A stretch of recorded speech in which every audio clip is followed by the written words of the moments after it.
Hola, ¿qué tal? Bienvenidos a otra clase de microbiología. En este caso vamos a ver un poco cómo es la célula bacteriana. Pero antes de empezar con la bacteria, vamos a empezar desde lo más pequeño. Como les decía, existe una gran variedad de microorganismos que causan una infección. Si empezamos de los más chiquititos, lo más básico son los priones. Seguramente lo han escuchado nombrar porque son el agente causal de la enfermedad de la vaca loca. Aunque les cueste creer, son simplemente proteínas. No se sabe muy bien cómo es la patogenia de esta enfermedad, pero lo que sí se sabe es que lo que varía entre la proteína priónica y una proteína normal, la diferencia está a nivel del plegamiento. ¿Cómo es esto? Las proteínas, imagínensela como una cadena, donde cada eslabón es un aminoácido. Esa cadena se va a ir plegando para adquirir una estructura ya tridimensional y las distintas partes de la cadena van a ir interaccionando con otras partes de la cadena por uniones que ustedes ya vieron en química, como son los puentes de hidrógeno, enlaces hidrofóbicos, etcétera. Ese plegamiento varía en el caso de las proteínas priónicas. Si seguimos incrementando un poquito el tamaño, vamos a encontrar a los virus, aunque siguen siendo muy chiquititos. Para poderlos ver, requerimos de microscopios de alta resolución, que vamos a ver más adelante, que son los microscopios electrónicos. Los virus van a tener un material genético que puede ser ADN, ácido desoxinucleico, como nosotros, o pueden tener ARN, ácido ribonucleico. Ese material genético está contenido como protegido dentro de una cajita, que es la cápside formada por proteínas, y en algunos casos puede estar recubierto por más estructuras lipídicas, o lo que sería una envoltura, y esos virus se los llama virus envueltos, justamente. ¿Y por qué es importante ir viendo si es un virus envuelto o un virus desnudo, por ejemplo? Los virus envueltos son más susceptibles al efecto de los detergentes. Por eso es importante, como les decía, conocer cómo es la estructura de los microorganismos, porque así nosotros podemos encontrar diferentes blancos para poder combatirlos. Créase o no, a pesar de que son tan chiquititas, las bacterias también son infectadas por virus como nosotros. En este caso, se llaman bacteriófagos y son bastante parecidos a los virus. También va a ser un material genético contenido dentro de una cápside proteica.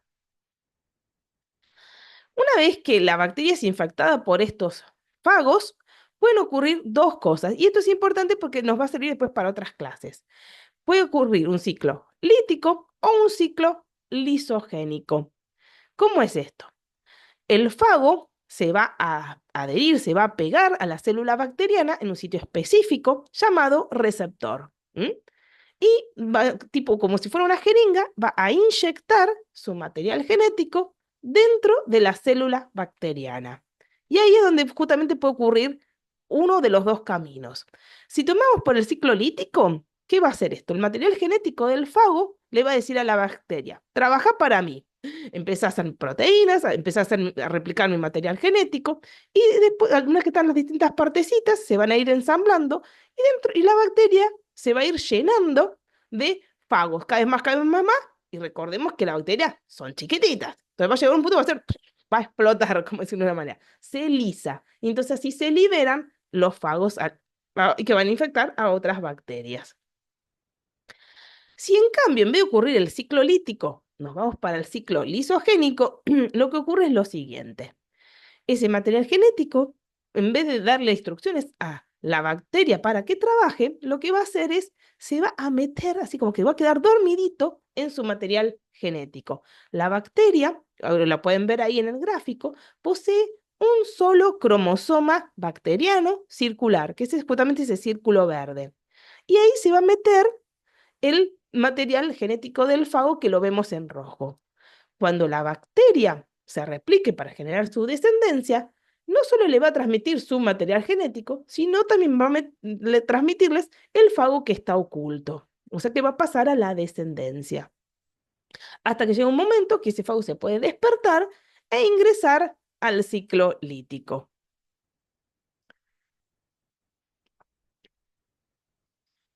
Bueno, ahora sí vamos a empezar con las bacterias. Vamos a empezar de afuera para adentro. Algunas bacterias pueden tener lo que es el glicocáliz. ¿Qué es el glicocáliz? Es una cobertura de glico. Glico viene de azúcares. Que cuando esa capa es más densa, se llama cápsula, y cuando esa capa es más laxa, se llama capa mucosa. Y le va a dar varias ventajas a la bacteria esto. Por un lado, favorece la adherencia. Es como si nosotros tuviéramos, como si la bacteria estuviera recubierta de caramelo, se pegotea más fácil. Entonces, esa adherencia es muy importante. ¿Por qué? Porque es el principio para varios procesos. Por un lado, para que se forme el biofilm, que recuerden que es un gran problema ahí, por ejemplo, en los lentes de contacto, es necesario que la bacteria se adhiera. Para infectar células también, primero se tiene que adherir, o sea, se une y después sí empieza la replicación, el daño, etcétera.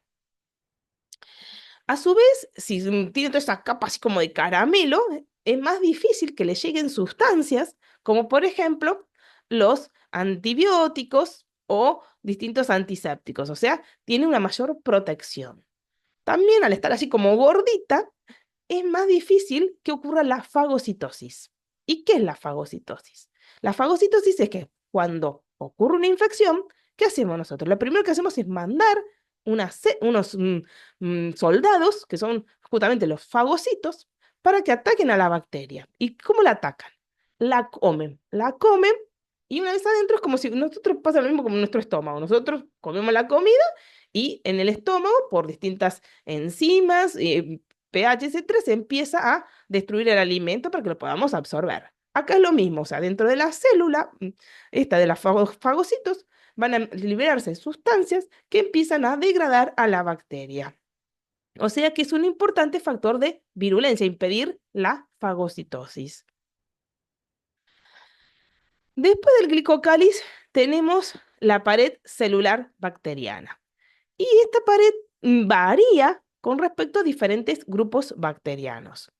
Por eso es que justamente se puede aprovechar esas diferencias con una coloración, que es la coloración de Gram, que vamos a ver en un ratito. Pero en realidad lo que ocurre es que justamente algunas bacterias, por sus características, se van a colorear de violeta, y que son las Gram positivas, y otras van a adquirir un color rosado, que son las Gram negativas. ¿Cuál es la principal diferencia? Las Gram positivas tienen en su pared, como pueden ver, ven que hay como una gran pared como si fuera con varios ladrillos. Eso es el péptido glicano. O sea, en estas bacterias, el péptido glicano tiene varias capas, o sea, es bastante grueso. Mientras que en las bacterias gram negativas, como pueden ver, la parte de péptido glicano es bastante finita. Mientras que sí, el principal componente es el LPS, el lipopolisacárido. ¿Puede haber bacterias sin pared? Sí, aunque no lo crean, sí. Tenemos, por ejemplo, los micoplasma. ¿Y qué pasa? ¿Mm? ¿Cómo sobreviven sin pared? Porque la pared cumple una función muy importante en las bacterias. Lo que hace es las contiene. Dentro de las bacterias, como vamos a ver más adelante, hay varias sustancias que tienen un alto contenido osmótico, como vieron en química. Entonces, ¿qué pasa? Con ese alto contenido osmótico se debería romper la célula, pero no ocurre porque está contenida por la pared. En el caso este de las bacterias que no tienen pared, la contención la realiza la membrana, que es mucho más rígida porque tiene un contenido de esteroles. También la pared cumple otra función, o sea, le da forma. Vamos a ver que las bacterias tienen diferentes formas. Pueden ser esféricas, que se llaman cocos, pueden ser más alargaditas, llamándose bacilos, etcétera. En el caso, como decía, entonces de las gram positivas, el principal componente es el péptido glicano. ¿Y qué es un péptido glicano? siempre conviene asociar con lo que son los nombres. Péptido justamente es una secuencia de aminoácidos, es una cadenita de aminoácidos. O sea, cada eslabón es un aminoácido. Y van a ser verticales. Y en horizontal tiene cadenitas de azúcares, que son el glicano. Pero recordemos que esta pared tiene que contener a la bacteria, o sea, que tiene que ser bastante resistente. Para ello, mi pared tiene unas columnas transversales, que, a ver si lo pueden ver ahí, son los ácidos teitoicos o que son polialcoholes. Y si están unidos a lo que son ácidos grasos, ya se llaman lipoteitoicos. Entonces eso ya le da como un mayor sostén. Para afianzar más mi pared, esas cadenitas de aminoácidos, esos tetrapéptidos, están unidos así, en forma transversal entre sí, por algo que se llama enlace peptídico. Son uniones, digamos, así transversales. Entonces, ¿qué se pasa? Entre las uniones transversales y las columnas, se hace como una malla cima que puede contener bien mi pared. ¿Y por qué me interesa a mí conocer esto de qué está formado, qué es lo otro? Porque lo que le decía, sabiendo cómo son, las podemos atacar. Por ejemplo, recuerdan en la clase anterior que vimos a Fleming, que había descubierto que la lisosima, que está presente en secreciones como por ejemplo las lágrimas. La lisosima justamente actúa acá, va a romper las uniones de esos azúcares del peptidoglicano y debilita la pared. En el caso de las gram negativas, ahora ya tenemos que la parte del peptidoglicano era más finita y el principal componente es el LPS, el lipopolisacárido. O sea que va a tener una parte lipídica y una parte polisacárica. Polisacáridas también son cadenitas de azúcares. Ese polisacárido en este caso ahora va a estar vertical y es el polisacárido O.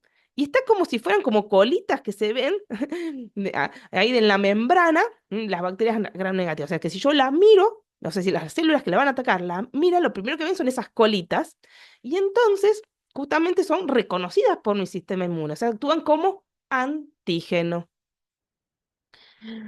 Luego, ese polisacárido entonces está unido al lípido A que va a cumplir una doble función. Por un lado, va a anclar al lipopolisacárido a la membrana externa y por el otro lado actúa como endotoxina. Y esto es importante. ¿Qué es una endotoxina? Una endotoxina lo que hace es justamente una vez que se libera, o sea, una vez que las bacterias nos infectan a nosotros en el cuerpo, se va a liberar y va a producir varias reacciones en nosotros. Por un lado, es la que justamente va a estimular el sistema inmune, va a hacer lo que produzca justamente el aumento de la fiebre, tiene así actividad pirógena, y a su vez también es una toxina, va a dañar epitelios. Y finalmente tenemos entonces el lipopolisacárido anclado a la membrana externa. Si podemos ver, ahí ven justamente anclado tenemos entonces todo el lipopolisacárido anclado a la membrana externa y después tenemos el peptidoglicano en el espacio periplasmático. Esa membrana externa es como otras membranas, es una bicapa lipídica, pero va a tener una característica, volviendo para atrás. Ustedes pueden ver que esa bicapa lipídica está atravesada por unas proteínas que están huecas, por decirlo de una manera, que son justamente, que tienen un poro, se llaman porinas. Y eso porque va justamente a permitir el ingreso de sustancias a ese espacio periplasmático donde está el peptidoglicano, como por ejemplo los antibióticos. Y otras sustancias, en realidad la bacteria lo tiene por otras sustancias, pero bueno, nosotros aprovechamos y le mandamos el antibiótico. Como les decía, la coloración de Gram entonces se basa en ver las diferencias entre lo que son en la pared. Entonces, las Gram positivas, recordemos, entonces el peptidoglicano grueso. Las Gram negativas tienen más que nada contenido de lípidos, el LPS. Bueno, entonces en esta coloración lo que hacemos es, primero lo coloreamos con violeta de genciana. Es un colorante violeta. Va a ingresar a la bacteria. Y entonces si yo miro acá, en este paso, veo todo violeta, porque ingresa todas por igual. Luego le coloco el Lugol, que tiene yodo. Ese yodo, ¿qué va a hacer? Se va a unir al cristal violeta, va a formar un complejo, algo como que no es soluble, y entonces no puede salir. Queda retenido en la bacteria. Sigo viendo todo violeta. Luego le vamos a poner el alcohol acetona, y este alcohol, ¿qué es lo que va a hacer? Va a ingresar a las bacterias gram positivas. No puede, es muy grueso el peptidoglicano, no ingresa. Entonces, no pasa nada. En las gram negativas, por su contenido de lípidos, logra ingresar más fácilmente y entonces disuelve ese complejo cristal violeta Lugol y el colorante sale de las bacterias. Si yo miro en este paso, voy a tener las gram positivas violetas y las gram negativas incoloras. No las puedo visualizar al microscopio de esta manera. Entonces tengo que agregar un colorante que se llama colorante de contraste, que es la fucsina o la safranina, que es un colorante rosa, y justamente entonces va a ocurrir. Entonces, ahora sí, las gram positivas son violetas y las gram negativas quedan rosa. Si ustedes ven en los dibujitos, arriba tenemos bacterias gram positivas, que en este caso particularmente son diplococos gram positivos, lanceolados, que es el Streptococcus pneumoniae, que es uno de los agentes causantes de infecciones oculares. Y una característica también, si ustedes pueden ver esta foto, van a ver que alrededor de las bacterias, que son esos cosos violetitas, más oscuro, van a ver como un halito que no se colorea. ¿Eso qué es? Justamente eso es la cápsula del Streptococcus pneumoniae. Eso, ese es justamente esos glicos que no se colorean, o sea, y se pueden observar así de esa manera. Y en la foto de abajo, lo que podemos observar, en este caso van a ver células que son neutrófilos, son células de defensa, y van a ver como unos puntitos más oscuritos, esos son diplococos gram negativos, es una Neisseria gonorrhoeae, otro agente causante de infecciones oculares, que justamente puede estar sueltita o adentro de las células, porque ha sido fagocitada por esas células de defensa. Entonces tenemos pared y después viene la membrana citoplasmática. La membrana también es una bicapa lipídica, ¿por qué? Porque justamente debido a sus componentes, la forma como más estable es que se formen esas dos capas. ¿Por qué? Porque tiene una parte polar, que es como una cabeza de fosfolípidos, y después tiene una parte ya hidrofóbica, que son dos colitas de ácidos grasos. Entonces va a quedar las cabecitas polares para afuera y las colitas hidrofóbicas protegidas en el interior. Esta bicapa tiene la característica de ser selectiva, es decir, que va a permitir el paso de algunas sustancias o moléculas polares chiquititas pasan directamente. Y acá también se encuentran unas proteínas que me voy a detener un ratito, que son las PBP, Penicillin Binding Protein. ¿Qué es esto? Son justamente proteínas ¿m? a las cuales se une la penicilina. Acá es donde actúa la penicilina descubierta por Fleming. Y bueno, vamos un poquito para atrás para que se los muestro mejor. Estas PPP lo que hacen es justamente ayudan a que se forme ese enlace peptídico entre mis cadenas de tetrapéptidos. Ahí. ¿Qué pasa? Cuando viene la penicilina, se une a esas proteínas y ese enlace no se forma. Entonces mi pared se debilita. Una cosa que no les mencioné es que las pared es un proceso la síntesis de la pared es un proceso dinámico. ¿Por qué? Porque la bacteria crece, la bacteria se divide, se reproduce, entonces se producen cambios metabólicos que tienen que ser acompañados por la pared. La pared se vive sintetizando y degradando. Entonces, cuando actúa la penicilina, esa nueva pared que se va formando es más débil y llega un punto que la célula se lisa. Como les decía, esa bicapa lipídica es selectiva. Entonces tenemos sustancias que pasan directamente y algunas que podrían pasar, pero ¿qué pasa? Son un poquito ya más polares, hidrofílicas, entonces quizás no pueden pasar por la parte de los lípidos. Entonces, ¿qué ocurre? Ahí necesitamos proteínas que actúan como un canal, como un pasaje, para que puedan ingresar. Cuando pasan con lo que se llama a favor de un gradiente, o sea, donde de mayor cantidad a menor cantidad, no hay problema, pasan. Cuando la bacteria quiere incorporar algo que afuera hay menos, o sea, ya sería que es en contra de un gradiente, ahí como que le cuesta un poco más. Hay que pagar peaje, como en la ruta. Entonces hay que poner energía para poder ingresar eso que quiero, que me cuesta un poquito más. Como decía, existen diferentes características en la pared, entonces tenemos en gran positivas, en gran negativas. Existen otras bacterias que tienen otras características, por eso también hay otras coloraciones que hay, como decía Nielsen, que está mencionado en el teórico. Y también tenemos diferencias, por ejemplo, con respecto a las arqueas. ¿Recuerdan cuáles eran las arqueas? Las arqueas eran esas bacterias primitivas que estaban, ¿se acuerdan? En lo que sería en el árbol más cercana a la parte del ancestro común, a Luca, estaban ahí, abajo. Estas arqueas eran las bacterias que estaban al comienzo de los tiempos, que eran bacterias que estaban adaptadas a condiciones ya más extremas. Y por eso es que tienen justamente otras características. Por un lado, no tienen peptidoglicano, sino que tienen una proteína parecida, una molécula parecida, que es la pseudomureína, que cumpliría también la misma función, o sea, hacer que mi pared pueda evitar la lisis osmótica y darle forma.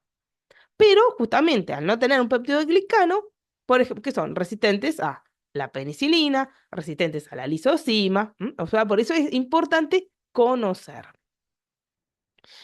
Y otra diferencia está a nivel de la membrana. La membrana, en vez de ser una bicapa lipídica, es una monocapa. ¿Por qué? Porque eso le da una característica de ser más resistente, por ejemplo, a altas temperaturas. Recordemos que estas eran bacterias que vivían, por ejemplo, en temperaturas de los 100 grados. Una bacteria está adaptada ¿a qué? Más a nuestras temperaturas, 37 grados, a esa temperatura. Miren el rango. Bueno, eso es todo por hoy. Cualquier cosita, como les vuelvo a recordar, cualquier duda, existen varios canales de comunicación, así que estamos a su disposición. Muchas gracias.